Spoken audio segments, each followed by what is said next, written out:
जय हिंद बच्चों। इस समय आप लोग महामना इंस्टीट्यूट के यूट्यूब चैनल से जुड़े हुए हैं और इस चैनल में मैं आपका स्वागत करता हूं। आज हम लोग क्लास 11th रसायन विज्ञान यानी केमिस्ट्री के फर्स्ट चैप्टर रसायन विज्ञान के मूलभूत अवधारणाओं के अंतर्गत हम लोग आंकिक प्रश्न पढ़ रहे हैं यानी न्यूमेरिकल कर रहे हैं। और न्यूमेरिकल में आज हम प्रश्न नंबर 15 यानी क्वेश्चन नंबर 15 आपको बताने जा रहे हैं। लेकिन इसके पहले मैं आपको बता दूं कि अगर आप इस चैनल पे नए हैं तो चैनल सब्सक्राइब कर लीजिए और चैनल सब्सक्राइब करने के लिए यूट्यूब पर जाकर महामना इंस्टीट्यूट सर्च कीजिए और रेड कलर के सब्सक्राइब वाले बटन को आप क्लिक कर दीजिए। और अगर किसी प्रकार की कोई दिक्कत समझ में आती है तो आप हमें कमेंट करके बतावें भी। बेल आइकन को भी प्रेस करें ताकि प्रतिदिन पढ़ने वाले वीडियो की सूचना आप तक पहुंचती रहे। और वीडियो को तो लाइक करें ही और वीडियो को मैक्सिमम स्टूडेंट तक शेयर करें। तो चलिए शुरू करते हैं क्वेश्चन नंबर 15 रसायन विज्ञान का न्यूमेरिकल। और ये न्यूमेरिकल एनसीईआरटी बुक का बताया जा रहा है, ये दिमाग में रखे रहिएगा। तो क्वेश्चन नंबर 15 है निम्नलिखित पूर्व लग्न माने जो पहले लिखा गया है को उनके गुणांकों के साथ मिलाइए कि कौन किसके साथ सही रूप से मिला है। तो एक चीज हम आपको बता दें कि माइक्रो जो होता है यह 10 का पावर -6 के इक्वल होता है। 1 micro second equal to 10 to the power -6 second होता है, इसको याद रखे रहिएगा। इसी तरह से डेका का मतलब होता है 10। देखिए डेका का मतलब 10 होता है तो डेका 10 से जुड़ जाएगा। और फिर आप देखें मेगा, तो 1 मेगा ओम अगर देखें तो 1 मेगा ओम बराबर 10 का पावर 6 ओम होता है। तो मेगा जो है 10 का पावर 6 के इक्वल होगा। अब इसके बाद गीगा है या जिसको हम जीगा भी कहते हैं, गीगा या जीगा। तो देखें ये 1 giga metre equal to 10 to the power 9 metre होता है, यानी इसका रिलेशन इससे होगा। और बचा फेम्टो, तो 1 femtometre equal to 10 to the power -15 metre के बराबर होता है। इसको आप याद रखे रहिएगा। इस तरह के भी क्वेश्चन आपसे बोर्ड के एग्जाम में या कंपटीशन में भी पूछे जाते हैं। अब हम लोग देखते हैं क्वेश्चन नंबर 70। ये भी एक बहुत महत्वपूर्ण क्वेश्चन है, ये भी कई बार कंपटीशन वगैरह में और बोर्ड में भी पूछा गया है। पेयजल के नमूने को क्लोरोफार्म जो कैंसर जन्य है, यानी अगर पीने वाले जल में अगर क्लोरोफार्म की मात्रा हो तो ऐसा जल पीने से हमें कैंसर हो सकता है। तो कह रहे से अत्यधिक संदूषित पाया गया, यानी जल में क्लोरोफार्म की मात्रा बहुत अधिक थी। यानी ऐसे जल को अगर आप पिएंगे तो आपको कैंसर अवश्य हो जाएगा। संदूषण का स्तर 15 ppm द्रव्यमान के रूप में था। तो ppm का मतलब होता है पार्ट्स पर मिलियन। इसका मतलब होता है कि अगर विलयन का 10 का घात 6 भाग लिया जाएगा, ppm का मतलब होता है 1 मिलियन में विलेय की मात्रा। 1 मिलियन का मतलब होता है 10 का पावर 6। तो इसका मतलब ये हुआ कि विलयन के 10 का पावर 6 में क्लोरोफार्म की जो मात्रा है वो 15 भाग है। तो ppm का मतलब 15 ppm 15 ppm का मतलब ये हुआ। तो इसे द्रव्यमान प्रतिशतता में दर्शाइए। प्रतिशतता माने 100 में बताइए। तो चलिए 15 ppm का मतलब हुआ कि विलयन के 10 का घात 5 भाग में क्लोरोफार्म की मात्रा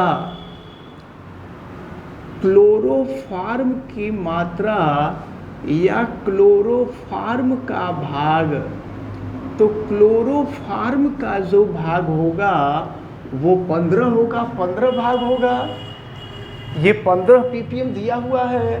तो चूंकि हम लोगों को प्रतिशतता निकालना है तो चलिए प्रतिशतता हमेशा 100 में निकाली जाती है। ये देखिए 10 का घात 5 नहीं, ppm 10 का घात 6 होता है। तो विलयन के 10 का पावर 6 भाग में क्लोरोफार्म का भाग जो है 15 है।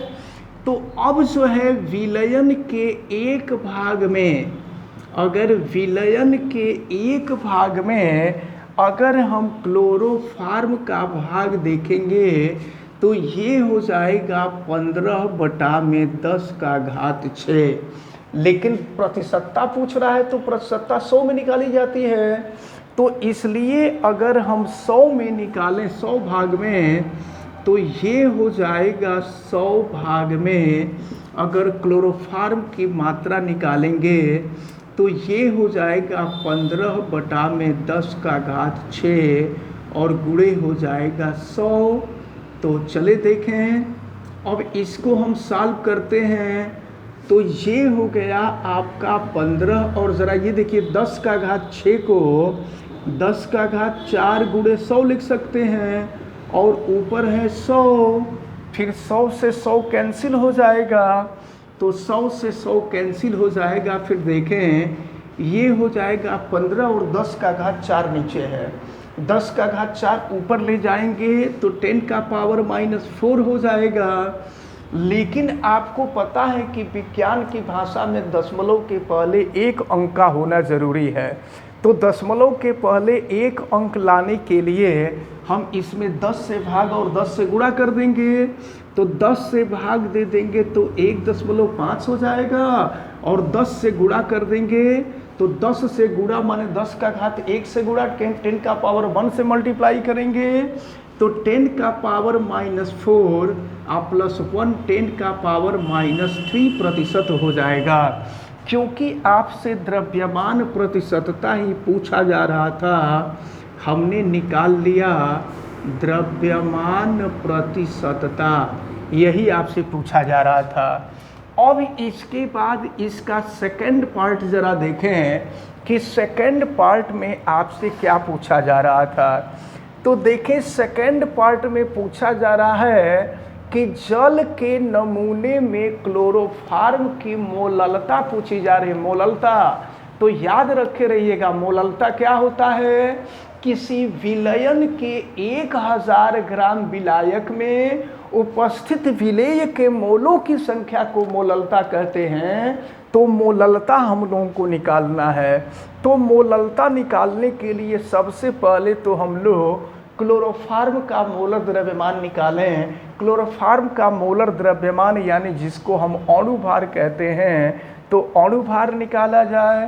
तो चलिए देखिए अणुभार क्लोरोफार्म, तो क्लोरोफार्म जो है ये CHCl3 होता है, आपको पता है। और चलिए क्लोरोफार्म का अणुभार निकालते हैं।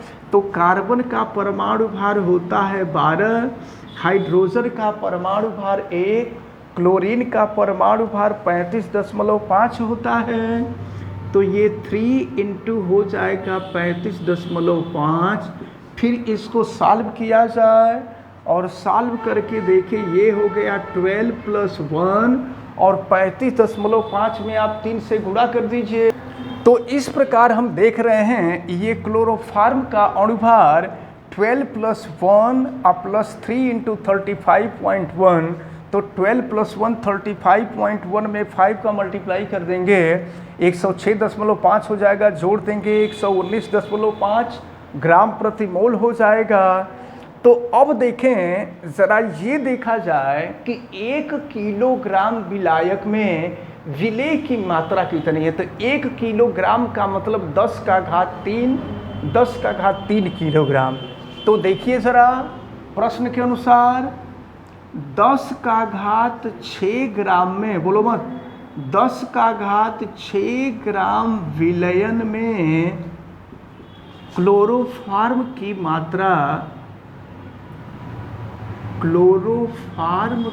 मात्रा दिया गया है 15 ग्राम। इसको ग्राम में कन्वर्ट कर लेते हैं। तो इसलिए 1 ग्राम विलयन में अगर हम देखें तो ये हो जाएगा 1 ग्राम विलयन में क्लोरोफार्म की मात्रा, क्लोरोफार्म की मात्रा ये हो जाएगा 15/10⁻6 ग्राम, लेकिन 1 किलोग्राम में निकाला जाता है। तो एक किलोग्राम का मतलब नहीं, 1 किलोग्राम नहीं, 1000 किलोग्राम में निकाला जाता है। तो 1000 का मतलब 10⁻3 हो गया। तो चलिए देखिए, ऐसे समझ लीजिए कि मोललता की जो डिफिनीशन बताई गई है वो है किसी विलयन के 1 किलोग्राम विलायक में, 1 किलोग्राम, तो 1 किलोग्राम को हम ग्राम में कन्वर्ट कर देंगे। तो 1 किलोग्राम को जब ग्राम में कन्वर्ट कर देंगे तो 10⁻3 ग्राम हो जाएगा। तो 10⁻3 ग्राम विलयन में क्लोरोफार्म की मात्रा हो जाएगी 15/10⁻6 और इंटू हो जाएगा 10⁻3। अब अगर इसको हम सॉल्व कर दें तो देखिए 10⁻3 से ये कैंसिल होगा, नीचे 10⁻3 हो जाएगा, ये हो गया 15 और नीचे बचेगा 10⁻3 और 10⁻3 ऊपर जाएगा तो ये हो जाएगा -3। लेकिन विज्ञान की भाषा में दशमलव के पहले 1 अंक रखा जाता है, तो दशमलव के पहले 1 अंक रखने के लिए 10 से भाग और 10 से गुणा कर देंगे।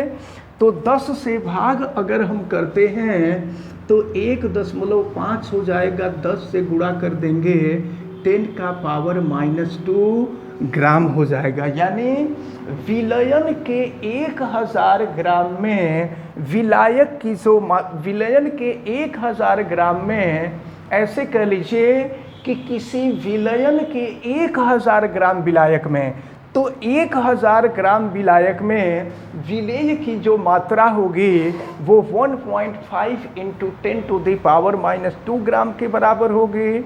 लेकिन आपसे मोललता पूछ रहा है, तो मोललता यानी मोलों की संख्या, और मोलों की संख्या निकालने के लिए हम भार में अणुभार से भाग दे देते हैं।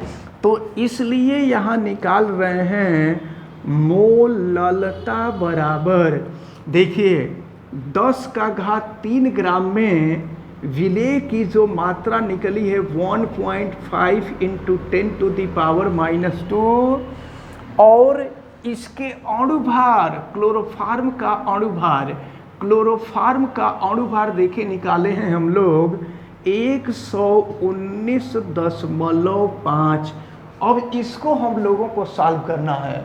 हम ऊपर नीचे अगर 10 से गुणा कर दें तो चलिए 10 से गुणा करने के बाद फिर क्या मिलेगा, देखें दशमलव यहाँ से भी हटा दीजिए, दशमलव यहाँ से भी हटा दीजिए, और एक काम करते हैं कि ऊपर नीचे हम 100 से गुणा कर देते हैं। अगर ऊपर नीचे हम 100 से गुणा कर देंगे तो देखिए ऊपर हो जाएगा आपका 1500 और नीचे हो जाएगा 1195। देखिए ऊपर 100 से गुणा किए तो 1500 हो गया और नीचे ही 1195, नीचे भी 100 से गुणा किए तो 100 का मतलब 10⁻2, 10⁻2 ऊपर जाएगा, ऋण 2 हो जाएगा, और ऋण 2 पहले से ही मौजूद है तो ये ऋण 4 हो जाएगा। अब 1500 में 1195 से भाग दीजिएगा, यह मान 1.225 लगभग आएगा और इंटू 10⁻⁻4 हो जाएगा। और मोललता है तो मोललता को हम स्मॉल m से प्रदर्शित करते हैं। तो इस प्रकार इसका जो सेकंड पार्ट था, ये सेकंड पार्ट सॉल्व होता है।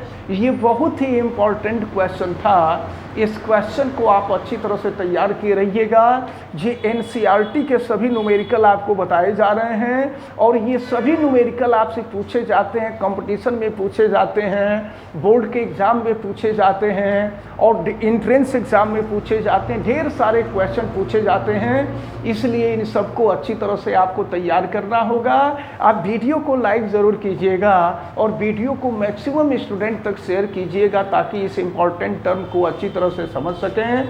आप बेल आइकन को भी प्रेस कीजिएगा और अगर किसी प्रकार की कोई दिक्कत समझ में आती है तो आप हमें कमेंट करके बताएंगे भी। आप सभी लोगों का बहुत बहुत धन्यवाद। जय हिंद।